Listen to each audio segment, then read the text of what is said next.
Hello, everybody, and welcome to Music Industry Insights Worldwide. Today we have the awesome MJ with us. Hi, MJ, how are you? Hey Saskia, I'm really good, thank you. How's it going? Yeah, not too bad, thanks. And thank you for sparing your time today to come along and share some of your story and your expertise with us. Really appreciate that. My pleasure. Thanks for having me. It's okay. Do you want to tell the listeners a little bit more about yourself, where you're from, and what you do?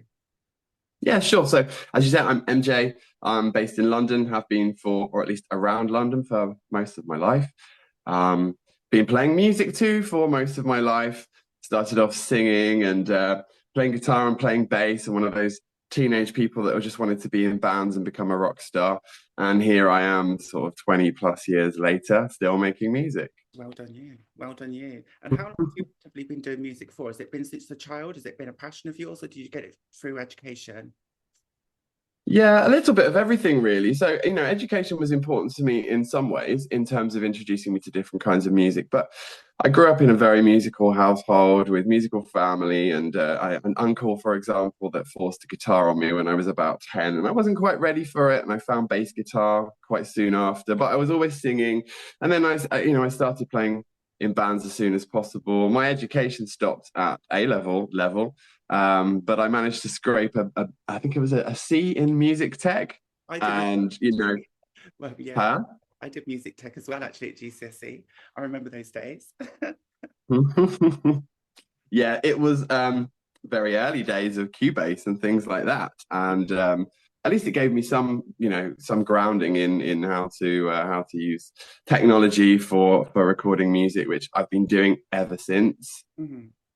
Excellent. Thank you so much. And what kind of challenges and barriers have you found accessing the music industry and obviously being non-binary as well? Do you see a lot of representation? Do you think we've got struggles and barriers, or do you think it's quite easy going? Um, to be honest, I've grown up as a white British male, Yeah. and I'm not in the group which needs the most attention. I'm the group which gets the most attention traditionally, especially in the music world. Yeah. And so, there's still a lot of challenges to address that.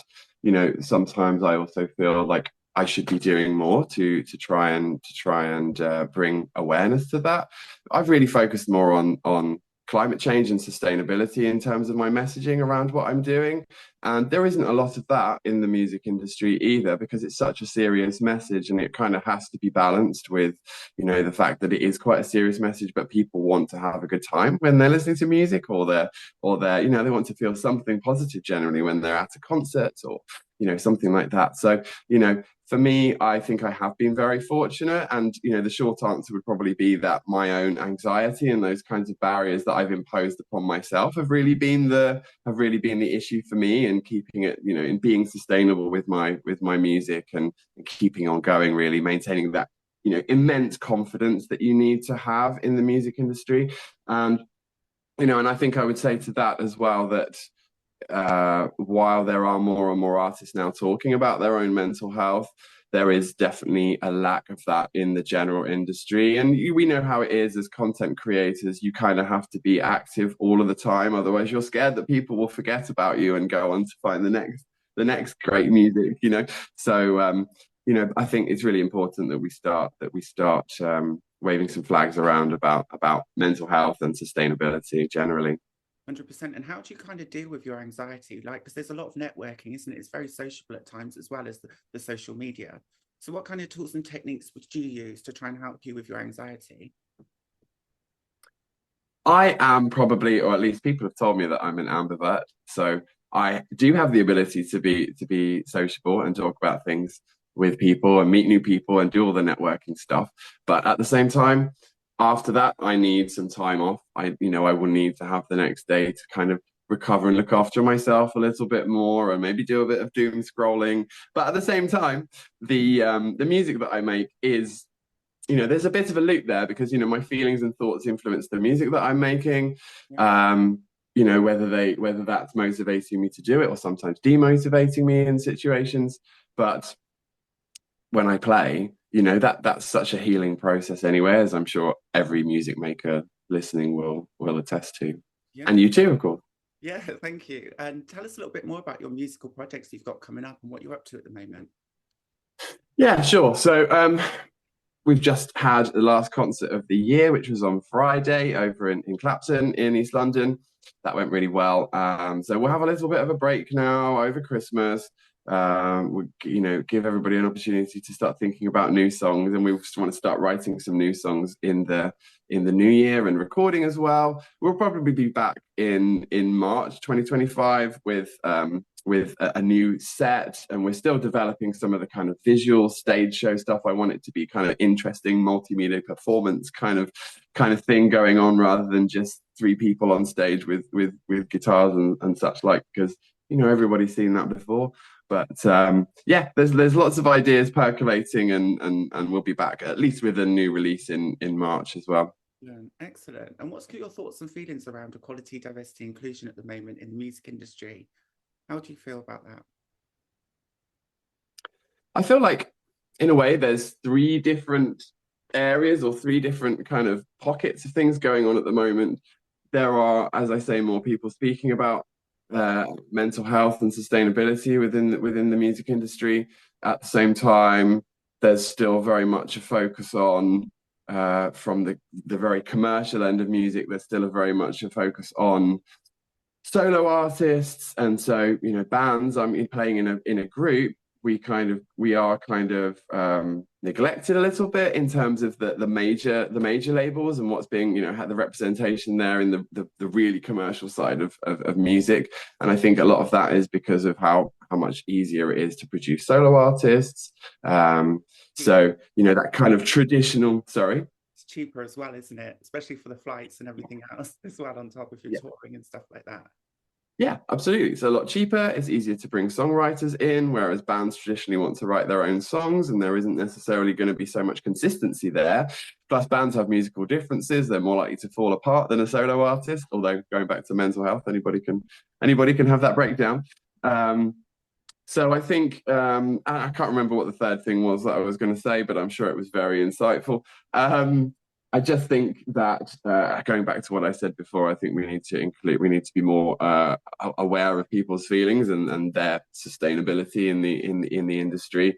And I think I'd like to see more variety again back in the, I don't expect, because of what we've just said, I don't really expect that will happen in the charts, but I'd like to see more of that. And I think a big part of that is live music scenes in different towns and cities. We have lost a lot of live music venues in the last few years, and it's happening every week. And those are the places that give people, whether they're solo artists with a backing track, someone with a guitar, a band, or something even more, performance based, like more avant-garde kind of stuff. Like, we need more spaces for that to happen. We need more inclusivity for whatever people are doing. I kind of think about because I'm a big comedy fan as well, and think about the alternative comedy scene back in the 80s. And I don't know how that was around the globe, but in London, there started to be a lot of these very interesting acts. Some of them were like really weird, or not many people would be interested in it. There was one guy that he just came on stage with a block of ice, and he melted that block of ice. He was called Iceman. And you don't see anything as just I mean, what better word than alternative, I suppose. We see so many bands and solo artists and in all sorts of different genres of music, but you don't see that kind of performance side of things anymore. Everything seems to be more like it has to have a commercial framework. There has to be some pipeline for how you're going to monetize it, and that is a situation which means that people's actual expression, self-expression, creativity, and everything that comes from the heart and the head is being redirected down some kind of framework of monetization, or some, all this language, with business speak stuff, So I think that we need to start to ignore the commercial a little bit more, do what your heart tells you to do, and give room to different people, because I think that we are, to some extent, as artists, musicians, and creative people, we are gatekeeping a little bit the craft. think everybody can make a piece of music, everybody can make a piece of art. They just need the time and the guidance sometimes, or maybe like we talked about education before. If you don't have that education, then you're not going to be able to see yourself as, what's that phrase, that you have to see it to be it, or what's Yeah, see yeah, yourself to be it. Yeah, that's right. And that kind of exactly. empowers you as well, doesn't it? When you see people going along that path. And I think one of the barriers for me has been financial barriers. I think I've got all the other stuff, but sometimes, just getting in a studio and getting musicians together can be quite expensive as well, right? So you've got to know the right Yeah. people in the right places as well. So that's where the education comes in, I think. Yeah, and background too, and ability to just be, put yourself into those social situations. And for me, it took me such a long time to do that. I mean, I remember when I was about 18 going to one of these BBC auditions, and it was like Britain's Got Talent or one of these things. Yeah. I think it was called Let Me Entertain You, and it didn't last very long. And I Yeah. remember getting there and just thinking that I didn't belong. I was put into a category, there were different categories like dancers and comedians and so on and so forth. And, they hadn't said, don't come if you're a musician, but I ended up being put in the category of the group of people and one of them was a puppeteer, and another one was like maybe making balloon animals or something like that. It was very like diverse. Okay. Um, and ultimately, I didn't stand a chance because I wasn't what they were looking for. And that's fair enough. But at 18, nobody had said to me, look, if you get rejected from these kinds of things, you just have to keep doing it. And so it took me a long time to recover from those kinds of events.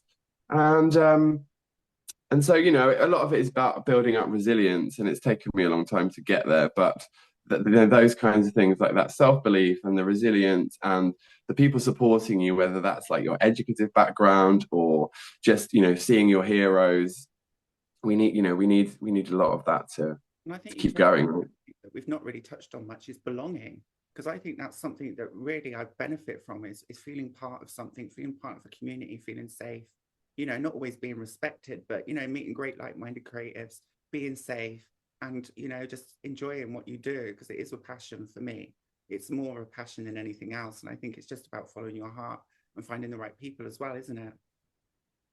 Yeah, absolutely it is. And for me, I think one of the most important things has been having bandmates around and friends that come to your shows and say, well, you guys are getting better each time. That's really lovely to hear. And Yeah. or taking photos. I have a friend Gary that comes to a lot of my gigs and takes photos, and everybody needs social media content now. So, Okay. you That's know, so good. That saves you some pennies, doesn't it? exactly. Um, It is a lot about who you know. And, I also had the really amazing opportunity. I'd been on the distributor Spin Up for a little while, and they were doing some networking sessions. One of them was with students from the Abbey Road Institute, and so they had access to actual Abbey Road studios. And having met some of these people, so did I. And it was like blew my mind that I could actually get in there and record. And congratulations. again, like coming back to the Yeah, very nice. yeah, Nice. and coming back to the money, your studio might cost you sort of £500 a day or something like that, and those guys were able to do it for free. So again, the more I guess it's taken me a long time to learn that the more you get out there and meet people, the more you're going to make connections with people, Right. and you help them and they help you, and it's really sustain. Again, coming back to that word sustainability, like that's the heart of it, really. Yeah. And what's the band's name? I don't think I asked you what the band was called. Yeah, I'm not very good at the whole self promotional thing. Get it straight in, right? Get it straight in. Make sure you're following on Instagram. It's called Temporal Comet, Okay. and it existed in a few different guises since 2015, 2016. And now we're a three-piece. I sing and I play guitar, and we have a bass player and a drummer who I've just encouraged to start singing as well. So yeah, it's all That's happening. You're making moves, positive moves, which I love. And what would you like to see improve in the next few years in the music and entertainment industry? The most important thing for me really is about these music venues. There's a lot of stuff that we've touched on about inclusivity and connectivity, but if you don't have these opportunities to go out there and hone your craft, if you've just started, if you've just written your first song and you need to, well, you do need to go out there and find out what what it does to people, what it says to people, and build up that confidence in playing it. And again, if we're losing so many of these music venues, there's so many people that just don't have that opportunity. And again, it has become quite commercial these days. There are too many promoters that there are still some amazing promoters. I mentioned where we played at Biddle Brothers in Clapton on Friday. There's a guy there. His promotion company is called Sad House Daddy, and he's there 3-4 nights a week, putting on free music for people, and finding bands, 3-4 bands each night. And he's so passionate about the nights and about putting the right bands on together. Sometimes you go to a gig and they've shoehorned a metal band in with like a trip hop artist, and it's like, Wow. Yeah. But people have to earn a living as well. So I do understand that promoters can have to put money first a lot of the time. We live in a very commercial city, and if things aren't making a money, they aren't going to survive very long. Yeah. But maybe a lot of the problem is that there isn't so much room for the DIY scene as there used to be, and there isn't so much money coming from government to support music. Like culture in general in Britain has really suffered in the last 15 years, and or probably more. And again, there has to be a return on investment for you to see the grant in the first place or whatever. So, I think we just need to have a big think about how important that kind of culture is to us. What I'm worried about in the future is and I'm a bit of a cynic. I wrote a blog article a couple of months ago about what I'd read around Spotify and AI music. Yeah. There's a lot more AI music on Spotify than there was even 6 months ago, and there's a huge amount of stuff being released.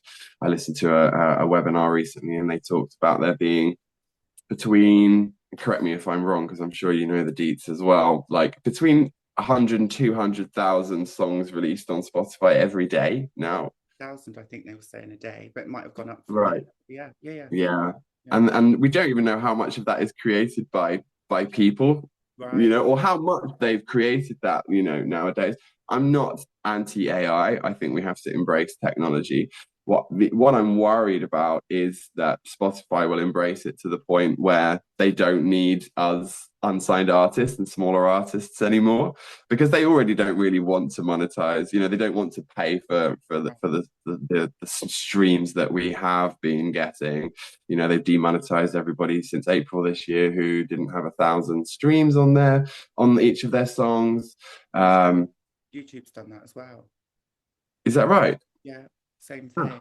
Yeah. So YouTube's done the same thing. And it's really funny you say that, because I was reading an article last week, I think it was, and one of the artists is literally selling pictures of her bum on OnlyFans to pay for her her tour. I can't remember her name. Ash, yeah. Yes, exactly. Yeah. Who's been around for ages, but I've seen her talking about basically losing money going on tour, and then even people like, did you see Rod Stewart said that he was going to lose like 300 grand from playing Glastonbury next year? Way. No, I didn't see that one actually. And this is something else that I did see that I'd love to get your thoughts and feelings on. In France, they take £1 for every £10 of ticket sales and put that back into grassroots venues. That's something they're talking about here in the UK. Do you think that would help us at the moment and make sure that we do sustain our grassroots venues? Yeah, I mean, there has to be more funding into grassroots, because it's where you start. It's where you start, and unless you're what's the sort of manufactured artist, as there are around these days, although it's a lot more covert these days. I think it's not like the 90s and early 2000s where you put a pop band together and they lasted 3 years, but those people may not need to start in the grassroots, in the small venues and stuff, but most of us do. and it's the best way to get out there and see if your stuff is working. So, you Yeah. know, but it's a very different landscape. It's not like you're going to get A&R people coming down to these grassroots venues to fish you out and escalate you into the mainstream. But we still need them, and you know, ultimately people shouldn't be. I don't have the same attitude about it as I did when I was 20 anyway. It's not like I'm desperate to do this as my career. I think we all have to diversify anyway and be able to do different things, and add more strings to our bow, because we're stronger people if we do that anyway. But I do have a different attitude to it now, and it's more for fun than it probably was 20 years ago. So there doesn't necessarily have to be an end goal. I'm enjoying playing my songs for people, and if they enjoy them too, that's amazing. And obviously it supports what I'm doing online, and the two kind of coexist, and that's really the idea. So yeah, the grassroots is super important for me, and the money has to come from somewhere, but we do also need to find other ways to bring people back, to be a little bit more, I'm a hypocrite, but to be a little bit more risk averse, Yeah. rather than saving your money and spending 100 quid to go and see Paul McCartney or Dua Lipa.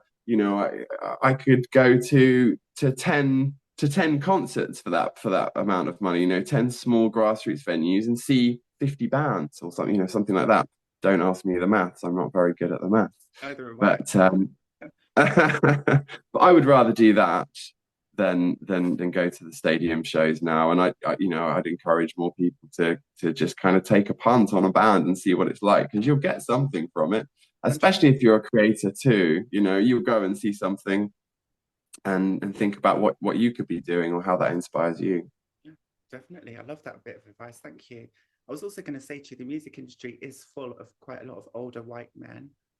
Do you think that has an impact on the cultural and age differences, that we can kind of initiate this change around equality, diversity, inclusion? Do you think it's harder for the older people to understand, to get it a little bit more than what we do as a bit younger and the younger generations do? And I feel like I'm in the middle now. Mm. I wouldn't call myself a young person, Oh, but maybe you were older. but I do interact with actual young people on Instagram or when I go to gigs and stuff Yeah, like that, because a lot of the time they're the people that are really passionate about music. There's a few different strands to this, I suppose. Like, part of it is, yes, definitely the legacy of the white male in the music industry, or in any industry, is still felt to the point where I think it's really affected our culture. Have I think my issue with it sometimes is that we've got into a situation where the world has become more masculine and more sexualized, and that sells. yeah, And I think that's a shame. I think there should be more of a diversity of different people, different representations of different people along that spectrum, regardless of who they are or what they look like, where they come from. I don't really know how we do that, because I think commerce and that sort of sexualization are so hand in hand now. But at the same time, I do think a lot of the younger generation, they are eschewing that. They're not really interested in those sorts of role models, or gender stereotypes, and so on and so forth. yeah, And we just need more people mixing it up and feeling unafraid to do that. yeah. And I think that if we can get some more balance in the culture, then it will be possible for us to break away from these kind of sexualized views Fingers of crossed. the world. Yeah, I hope so. I was also going to say to you as well, like, have you ever, like, been in the music industry, what do you kind of do to protect your mental health and to ensure that you look after your mental health, especially being in a band? What kind of tips and hints would you use for that? Yeah, I don't know about tips and hints. I've been very fortunate that I could see a therapist in the last few years and work on some of these things, like try and find some strategies for things. A lot of it is about taking time for yourself and really finding out, really listening to your body, I guess, about how much energy you have for something and when you really need to take a step back. And again, I'm very fortunate that I have a job which allows me to do that as well. My day job allows me to do that as well. I work in marketing. um and so I'm able to balance those different sides of my life. Brilliant. uh, but yeah, I don't know if I have tips and tricks. I think the more you carry on doing it, the more you learn. But you also need to be mindful of when to stop and just take that step back, right? Yeah, 100%. I've had to do it several times. I'm doing so much, and then all of a sudden I feel burnt out, and I'm like, right, I need to take a little break here. I need to step back for a little bit. So I've stopped going to a few networking events, doing a few other bits. But sometimes I think, especially where it's the social side of it, it can be really take a lot of energy, actually. You know what I mean? And seeing lots of different people, and then you Absolutely. have to absorb it all and take it all in. So it can be quite Yeah. a lot of times, but I love what I do. So I'm not complaining, but I feel that sometimes that I need to just take a little step back and just look after myself, self-care. I do meditation, gratitude and stuff like that. So it really, really helps for me. Yeah. Yeah, absolutely. The gratitude thing is a really good tip. Yeah. I was you've jogged my memory there. I try to write a little journal every week and to kind of point out to myself the good things that I've done in the last week, Yeah. focus more on the positive because I think my natural inclination is to focus more on the negative, and that's probably a human thing. I'm sure we're all like that. Yeah. And in terms of, you not going to your networking events, I think it kind of takes a lot of bravery in order to do that because you think, what am I missing out? Hmm. I didn't speak to that person last time. I meant to go and say hi to them and see how they're doing, and now I'm not going to get the opportunity. And you start feeling like, it's the FOMO, isn't it, to some extent, but also guilt tripping yourself into doing things sometimes because you feel that you should. Yeah. But yeah, you listen to your inner self and Yeah. make sure that you're getting the breaks. It's a very fast-paced environment, I think, and sometimes it's just about, understanding that because I'm always focused on where I'm going rather than what I've done. So it's actually Yeah. really interesting because a lot of the time I don't give myself credit for what I do. I'm just doing it, and I'm just trying to get to. It's like climbing a mountain, and you're continually thinking, "I'm nearly there," and you're not quite there yet. You're nearly there. Well, you're not quite there yet, and it can be a little bit frustrating. But I think it's also about Mm. patience, as well, and having that patience and understanding that that's the way the industry works. So it's not a personal thing, it's just the way it is. Totally. Yeah, that's for me anyway. And what were your major wins and successes that you would like to share with us as well before you go? Any major wins From and this year, hmm. Well, it has been, for me musically, it has been a good year. good? I probably haven't played as many shows before this year as we did this year, and we did at least one a month this year. Um, Having that consistency is amazing for the band, and everybody feels like, that we're making progress and maybe writing better songs and all that kind of stuff. So being able to see those successes is as important as having them. Um, and then I've released 3 songs this year, which is more again than I ever did previously. One of them was a re-release of a track that got removed when Spin Up, that distributor, decided to fold. All right. So I had to put that back out again. But yeah, couple of new songs and continuing a project which is kind of very close to my heart. I had a friend who I played with way back in the day, one of the first bands that I played with. And he was like a couple of decades older than me, amazing songwriter, and a really influential guy called Mark Astronaut. I played in the band The Astronauts with him when I was, like 16, 17. And we stayed friends. Unfortunately, he died of some health problems a couple of years ago, and he was one of these people who I really felt his music didn't get enough attention.